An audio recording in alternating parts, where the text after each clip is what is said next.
تو وہ کہتا ہے کہ میں اور کوپیک تمہاری موت سے زیادہ کچھ نہیں چاہتے تھے۔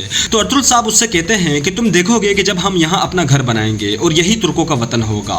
اور پھر آخر میں گنالف سے کہتے ہیں کہ آپ نے اپنے کانوں سے سن لیا ہوگا کہ کوپیک نے کیا کیا، اور پھر وہ کہتے ہیں کہ سگوت میرا قبیلہ ہے اور یہ میرا حق ہے، اور پھر اپنی تلوار زمین میں گاڑ کر کہتے ہیں کہ یہ ہم سے کوئی نہیں چھین سکتا۔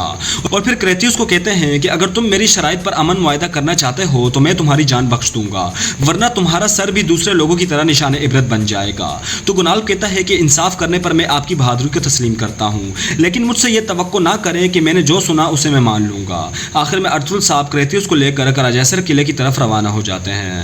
اور ادھر کاروان سرائے میں زخمی سپاہی کے بعد بہت سے سپاہی اندر داخل ہو جاتے ہیں، جو آتے ہی کوپیک اور اس کے سپاہیوں پر ٹوٹ پڑتے ہیں۔ احمد بھی اپنی تلوار لے کر کوپیک اور اس کے سپاہیوں کا دفاع کرتے ہوئے ان کو مارنا شروع کر دیتا ہے۔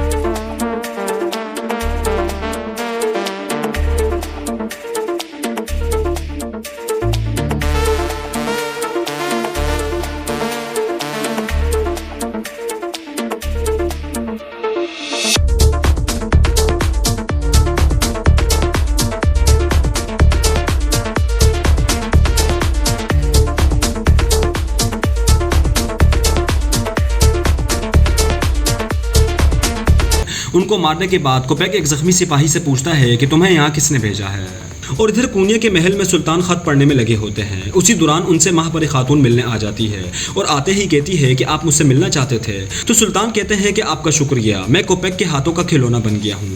آپ نے مجھے سلطان بنانے کے لیے میرے بابا کو مارا، اور سب سے بڑھ کر یہ کہ مجھے اپنے ہی محل میں قیدی بنا لیا۔ میں کوپیک کی اجازت کے بغیر کسی بھی مہم پر نہیں جا سکتا۔ تو ماہپری خاتون کہتی ہے کہ اگر ہم اس سے چھٹکارا نہیں حاصل کرتے تو وہ ہمیں مار دے گا۔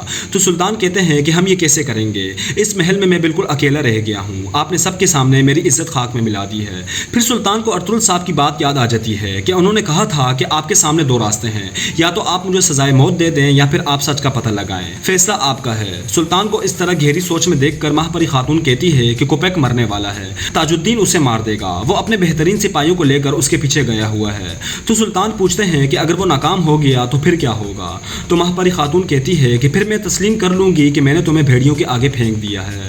اور ادھر سرائے میں کوپیک اس سپاہی سے پوچھتا ہے کہ تم کس کے کہنے پر یہ کام کر رہے ہو؟ تو پاس کھڑا کوپیک کا سپاہی کہتا ہے کہ میں اس کو جانتا ہوں، یہ تاج الدین کا آدمی ہے۔ اور پھر کوپیک اسے بھی مار دیتا ہے اور کہتا ہے کہ ماہپری خاتون نے مجھے مارنے کے لیے تاج الدین سے اتحاد کر لیا ہے، اور پھر کہتا ہے کہ میرا نام سعد الدین کوپیک ہے، مجھے کوئی بھی بیوقوف نہیں بنا سکتا۔ تو احمد کہتا ہے کہ مجھے پتہ چل گیا ہے کہ تمہیں کس نے جال میں پھنسایا ہے، اگر میں نے تمہیں نقصان پہنچانا ہوتا تو میں ان کے خلاف نہ لڑتا، کیا تمہیں مجھ پر اب بھی بھروسہ نہیں ہے؟ اور ادھر کراجیسر قلعے میں ارطغرل صاحب اپنے سپاہیوں کے ہمراہ کریتیوس کو لے آتے ہیں اور اجنبی سپاہیوں کو دیکھ کر حیران رہ جاتے ہیں، اور پھر وہ سب بھی ارطغرل صاحب زندہ باد کے نعرے لگانا شروع کر دیتے ہیں۔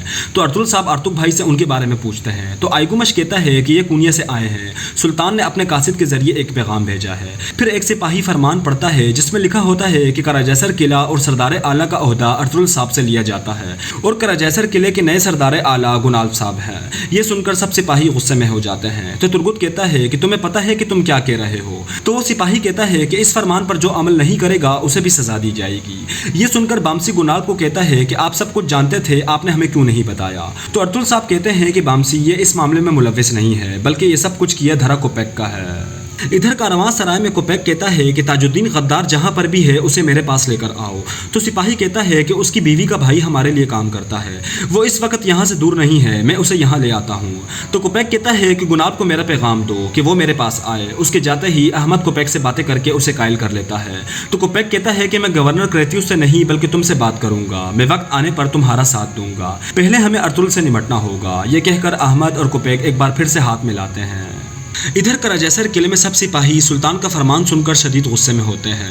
تو کریتیوس کہتا ہے کہ آج تمہارے سردار نے یہ مقام کھو دیا، کل میں اسے سغوت سے بھی نکال دوں گا۔ یہ سن کر بامسی بھاگ کر اس کی گردن پر اپنی تلوار رکھ دیتا ہے۔ اتنے میں آئیگومش آ کر کہتا ہے کہ اس کو چھوڑو بامسی، یہ کیا کر رہے ہو؟ تو بامسی اسے چھوڑ کر آئیگومش کی طرف مڑ جاتا ہے، مگر ارطغرل بھائی اسے روک لیتے ہیں۔ تو آئیگومش کہتا ہے کہ تمہارے سردار اب سردار اعلیٰ نہیں رہے، اب تم بھی اپنے حد سے آگے نہ بڑھو۔ اور پھر وہ اپنے سپاہیوں سے کہتا ہے کہ کریتیوس کے ہاتھ کھول دو۔ یہ سن کر سپاہی کریتیوس کے ہاتھ کھول کر اسے اپنے ساتھ لے جاتے ہیں۔